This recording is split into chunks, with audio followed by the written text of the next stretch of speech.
It's George F. Jr. and welcome to the first episode of my complete history of series.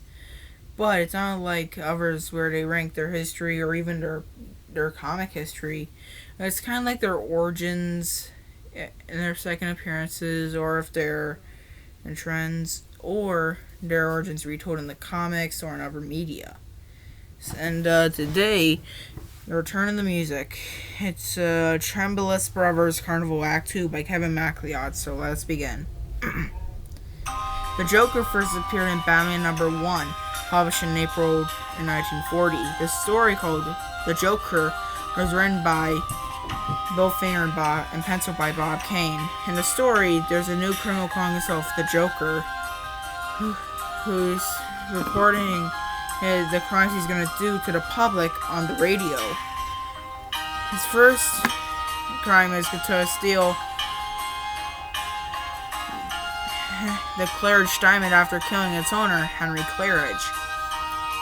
As ML continues, Joker announcing his crimes on radio and somehow pulling it off in front of a police cordon, or called an inflexible cordon. And it's up to Batman and his sidekick Robin to put a stop to it. And they do.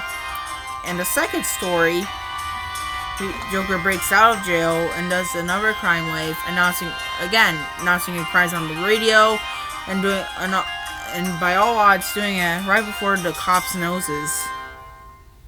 And at the end of the story, Joker accidentally stabbed himself, but revealed to survive. And his third appearance in the second issue of Batman, because his second appearance is in the final story of Batman #1. Yes, that's right, there's many stories in those. Anyways, it's where Joker and Catwoman meet up for the first time. And this also set a trend of Joker faking his death so he won't get caught. However, we didn't know his origin until 1951, in a story called The Red Hood, where it's revealed that he's a criminal known as, was a criminal known as the Red Hood. And during a confrontation with Batman, he jumped into the river, which inadvertently had apparently was from a chemical factory called Ace Chemicals, bleaching his skin white, his hair green, and his lips red. And this remained intact for a long time, carried over into other media such as Batman the Brave and the Bold, the animated series, among others. However, in 1989, the Batman film came out, and Joker was revealed to be a mob enforcer, Jack Napier, who was hired by Joe Chill to kill Bruce Wayne's mom and dad. And during a confrontation with Batman, one of his bullets deflected off Batman's armor. Yes, he was wearing armor. In the films, he's wearing more body armor than a unitard costume thing. And the bullet deflecting off Batman's armor hits Joker in the face, causing it to stumble back and fall into a vat of chemicals. And he has this permanent smile on his face.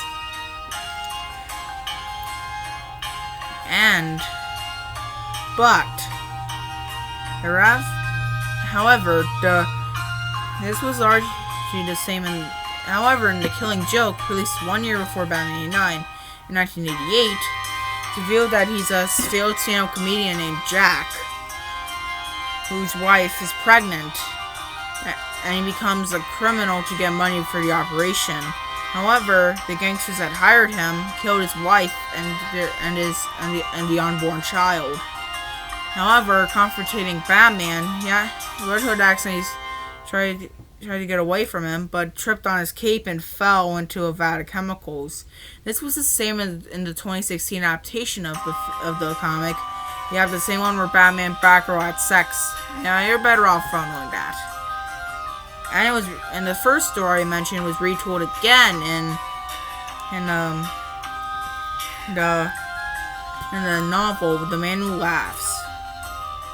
And this origin was again revised in Batman Confidential in Lovers and Madmen, where Joker's now an insane gun for hire named Jack, who wants to off himself, but a barman encourages him to do one final heist, but he doesn't find any fun, so he even trips the alarm to spice things up. And that's when he met the Batman, and he keeps doing an MO. He does a crime to attract Batman, However, Batman hires a group of gangsters to kill Jack, but ended up drenching him in a vat of chemicals, which were actually antipsychotics, which bleached his hair green and his skin white. And actually, how he got the smile was one of Batman's batarangs slicing his mouth to make a smile. On accident, of course. Apparently, this also showed the origins of two other Batman villains. The barmaid was actually Harley Quinn, or Harleen Quinzel as she was known before she became an Arkham Doctor, and renowned Professor Jonathan Crane, who plans to reopen Arkham to hold lunatics like Joker.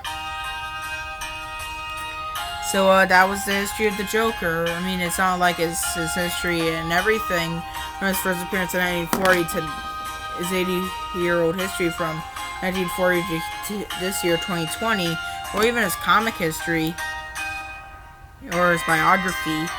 But what are you gonna do? So, anyways, next up, I'm gonna do the Penguin. So, stay tuned for that, and as always, remember, y'all, I'll see y'all in the next video. Peace out, y'all.